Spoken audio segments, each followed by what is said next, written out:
Hello, beautiful friends. Your style only gets better with age. It's not your body. Let's adjust where color, hem, and finish sit.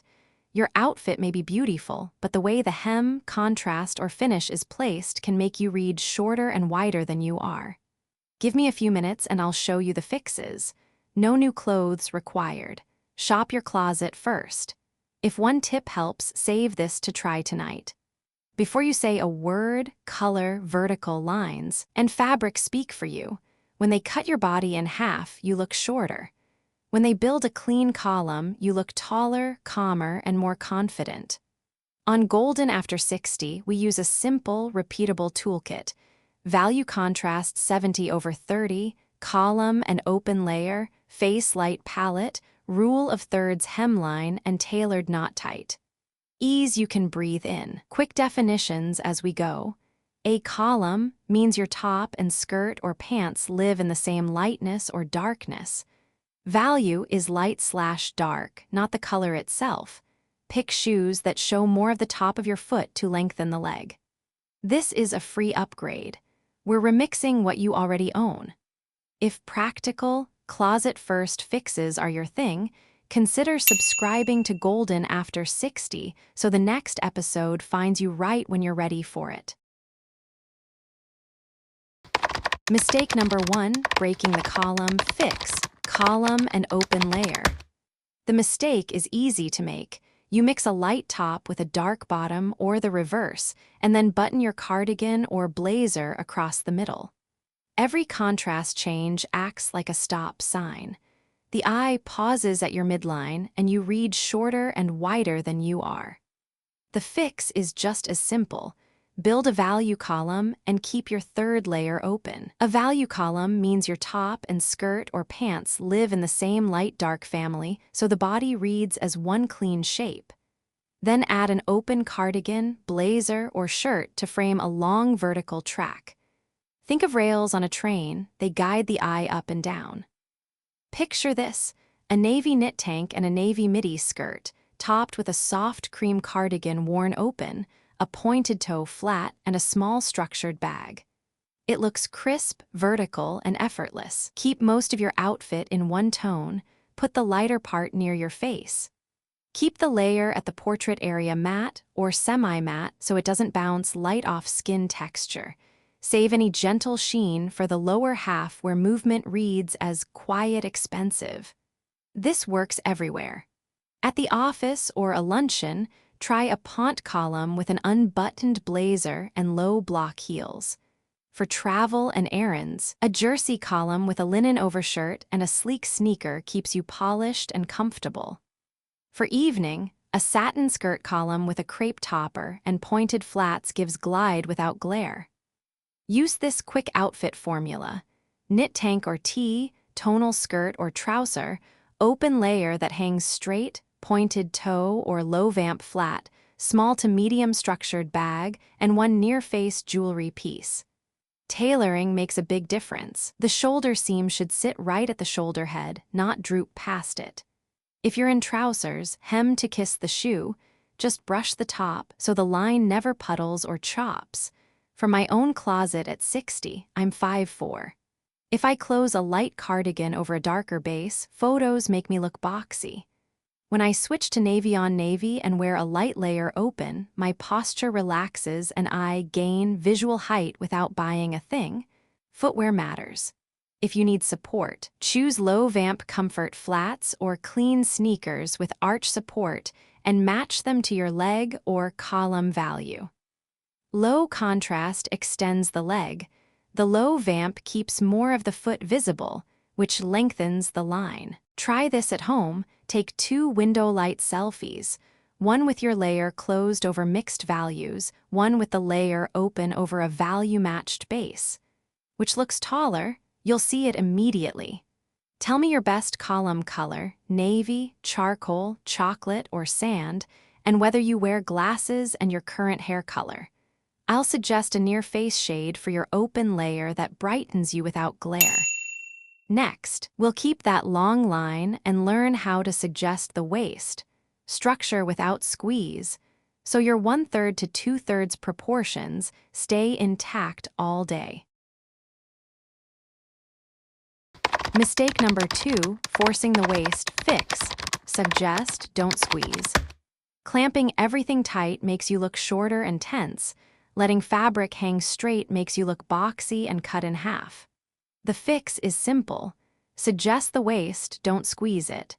Think of a light cue instead of a choke, one small front tuck, a belt in the same color family as your outfit, or a blazer that narrows gently through the middle. Picture a cream-ribbed sweater tucked just at the front into matching trousers, a slim cream belt that disappears into the column, and an unbuttoned blazer that skims the sides. The eye gets a clean vertical and a quiet hint of shape. This works because most of us notice our waist changes during the day. That's normal. Design for it instead of fighting it. Aim for a 1/3 top, 2/3 bottom proportion. Roughly 1 hand span of visible top and 2 hand spans of bottom. If the mirror reads 50/50, do a small front tuck or switch to a belt in the same value as your clothes so the line keeps flowing. Shoes matter here, too. A low vamp flat or a pointed toe keeps the leg moving forward. A high vamp, round shoe cuts it off. For comfort, choose supportive flats or sleek sneakers that echo your skin tone or the color of your column so the leg looks longer. A few smart tweaks make a big difference at the tailor. Ask for a clean shoulder, a quiet nip at the blazer waist, and a touch of ease at the waistband instead of sizing down. The goal is tailored knot tight, structure you can breathe in. At home, try the side mirror test. Pinch an inch at the blazer waist and hold. If that tiny nip sharpens your outline without pulling, mark it for alteration. Then take 2 quick photos in window light, look A with no tuck and a contrasting belt, look B with a small front tuck and a same value belt. Most women are surprised by how much taller and calmer look B reads. Let's make it personal and practical. I'm 60 and my noon waist is never my 8A. M. Waist. I stopped punishing myself with rigid bands and started cueing the waist instead. A micro tuck, a matching belt, and a blazer with a soft seam through the middle. The size didn't change, my proportions did. I look the same weight, just longer. Tell me how your body behaves during the day. Does your waistband feel snugger after lunch or under the rib cage by evening? Do you prefer a tiny tuck or a belt to suggest shape? Share your height and go to shoe, and I'll fine-tune your belt width and tuck depth in the comments. Next, we'll place matte and shine exactly where they flatter most so your portrait looks smooth and the movement happens below the bust. Mistake number 3, shiny near the face fix. Matte versus shine. Keep tops matte or semi-matte near the face. Save any shine for below the bust. Keep the area around your face matte or semi-matte and move any sheen below the bust, on the skirt, shoe, or bag. That single change smooths how skin reads on camera and in real life because shine bounces light and exaggerates texture, while matte absorbs it and calms the picture. In plain English, let your face be the soft glow and let your outfit handle the sparkle. Research backs what we see in the mirror. Facial contrast naturally declines with age, so controlling light around the portrait area helps your features look clearer and younger without heavy makeup. Picture this, an ivory matte knit near the face, a charcoal satin bias midi that moves when you walk, soft leather flats, and pearl studs. Your eye lands on the face first, then follows the quiet sheen below the waist. By day, keep sheen to 1 zone below the bust. At night, 2 zones at most, say shoe and bag, while the face stays matte. There's science under the style note. Glare from shiny fabrics reveals surface detail, so putting gloss at the neckline highlights fine lines you'd rather blur. Shift that shine to the skirt and you get polish without the glare. You don't need a new wardrobe to do this. In summer, try a linen shirt near the face with a silky pull-on skirt. In winter, switch to a cashmere turtleneck with a satin bias midi. For evening, a crepe top with velvet pants and just a hint of patent at the shoe is plenty. If you don't own satin, a polished trouser or a heavier gauge knit skirt gives the same, quiet, expensive effect. Studies on age perception show that increasing facial contrast, through smarter color and finish around the eyes and lips, can make middle-aged women look younger to observers, which is exactly what a matte portrait area helps you achieve. A few practical notes from experience. Bias skirts drop with wear. Have your hem marked while you're in the shoes you actually wear so the edge still kisses the shoe after the skirt settles. At home, take 2 window light selfies, one in a shiny blouse and one in the same color but matte. Keep the version that softens lines around the eyes and mouth. As a woman in her 60s, I swapped a glossy ivory blouse for matte crepe before a panel talk. Same color, same outfit, and every photo afterward looked like I'd slept better. Texture alone did the lift. Let's make this interactive so I can tailor the palette to you. Team navy cream or team gray blush? What's your hair color? Do you wear glasses? And what finish is on your frames? Tell me whether your best selfie came from the matte or the shiny top, and I'll suggest your near-face shades and where to place or avoid sheen next time. Now that shine control is clear, we'll carry the same formula into the seasons so your proportions stay long year-round. Mistake number 4, rebuilding the outfit each season. Fix. One formula, 4 seasons. New shapes, new lengths, new rules, then your proportions disappear and you read shorter. The fix is simple. Keep one silhouette and let the season change the surfaces. Hold a clean column under an open layer with a lightly defined waist, then swap fabrics and shoes as the temperature moves. In summer, try a soft jersey top and matching skirt or trousers with an open linen shirt, a low-vamp leather sandal, and a straw tote. For fall workdays, move to pont pieces under an unbuttoned blazer, add a suede flat, and carry a structured leather bag. In winter, keep the column but switch to a knit dress under a longline coat, add a sleek boot, and choose a small evening bag. For spring travel, wear a ribbed tank with drapey trousers and a cardigan, a clean sneaker, and a crossbody worn high. The eye registers the same long line in every season, only the texture shifts. This works because shape is what people notice first. A steady vertical makes you look taller and calmer before anyone takes in color or print. Light, breathable weaves float away from the body in heat. Denser knits and wool blends hold a crisp hem in cold so nothing collapses. The coat is your frame from car to table, so let it skim the body instead of swallowing it. My own rule at 60+. I wear the same cream and navy column 12 months a year. In July, it's linen with a low-vamp sandal. In January, it's pont with a sleek boot. I don't rethink my proportions, I just change the surface, and I feel put together even on busy days. Color sets the mood without changing the line. Navy with cream and a pointed toe reads authoritative. Blush with camel and a soft knit near the face feels friendly.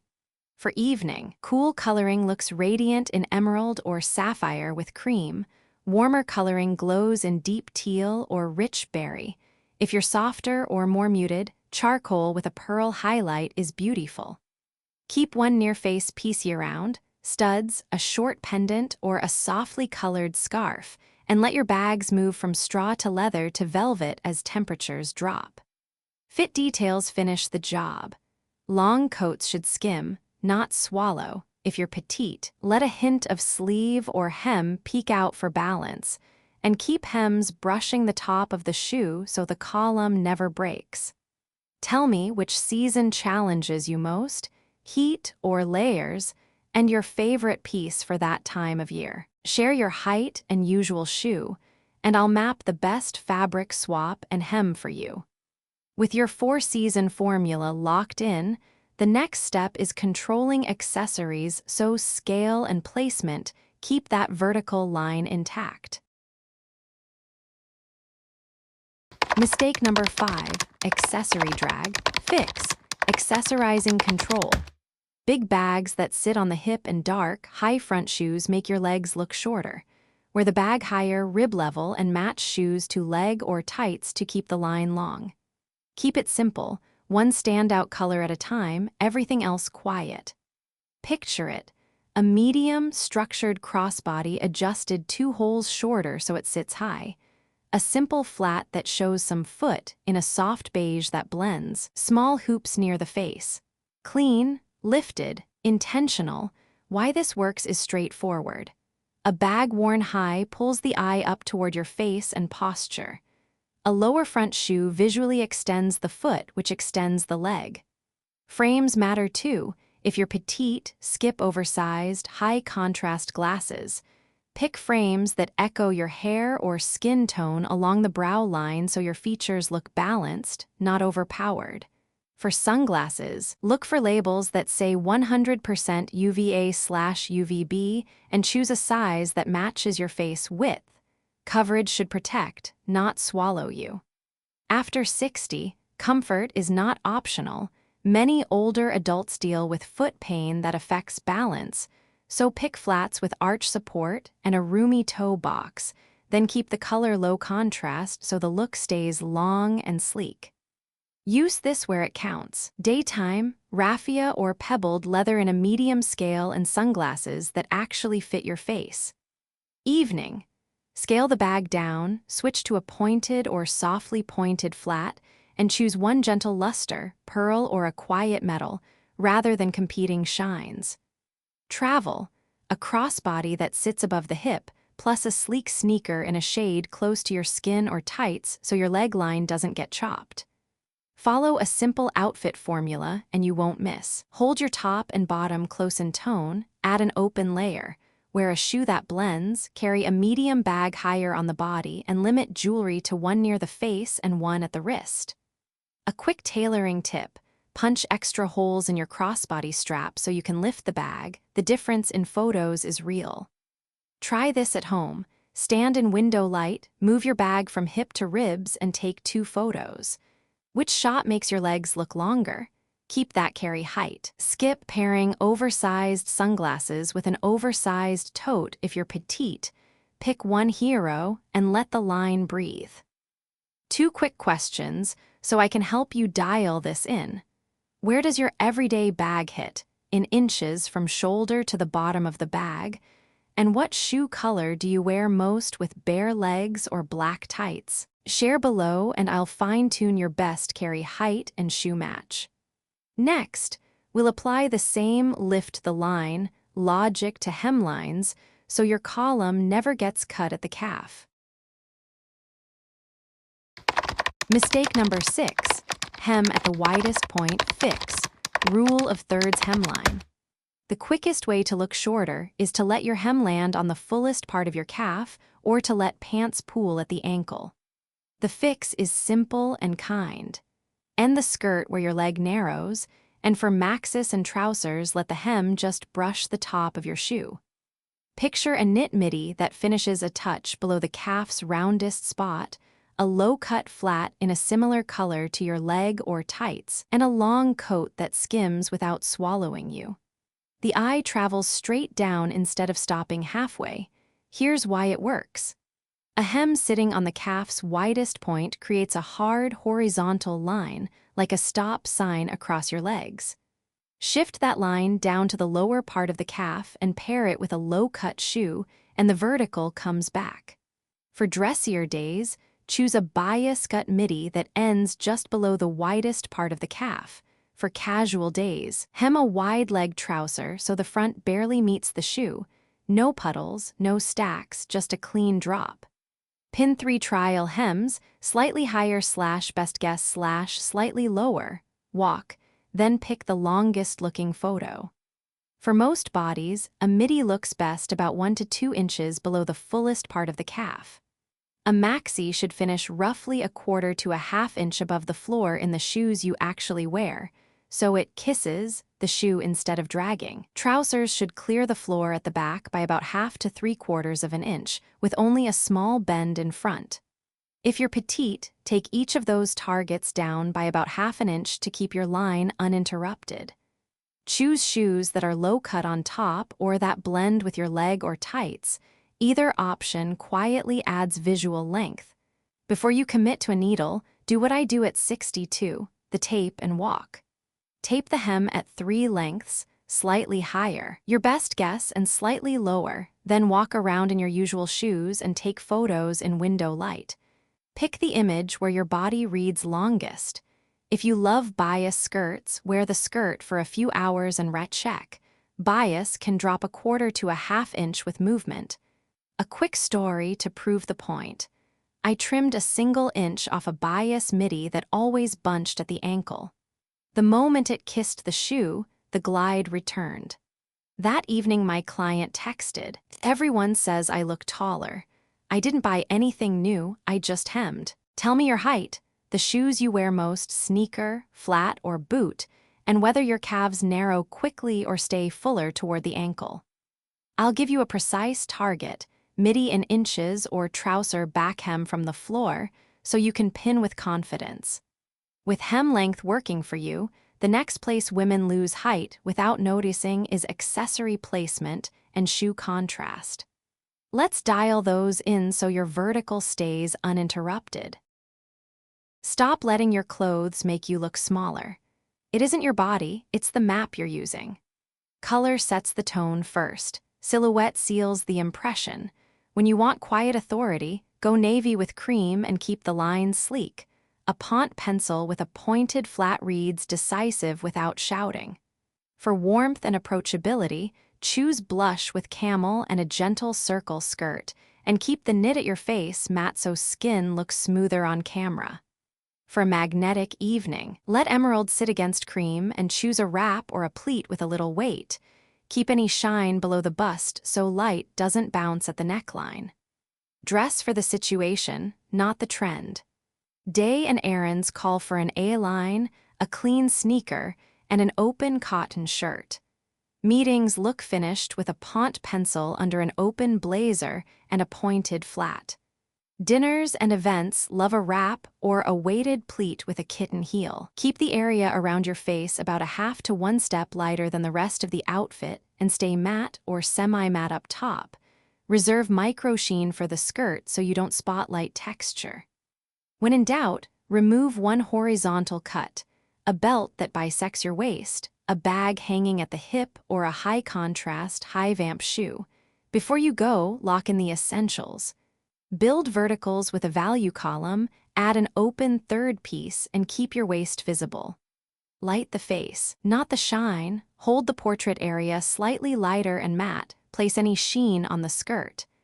Hem by category, a midi ends at the lower calf third. A maxi should just brush the shoe. Work the 70/30 split so most of your look lives in one value and the lighter portion sits near your face. Commit to 1 silhouette per day, A-line for glide, pencil for sleek, wrap for comfort, pleat for movement, circle for romance. Try 2 of these formulas this week for lunch, the office, or errands, then tell me what changed and how you felt. Team A-line, team pencil, team wrap, team pleated, or team circle. Add your height and your go-to shoe and I'll fine-tune your hem. If this helped, subscribe, comment, and save so your next outfit is easier.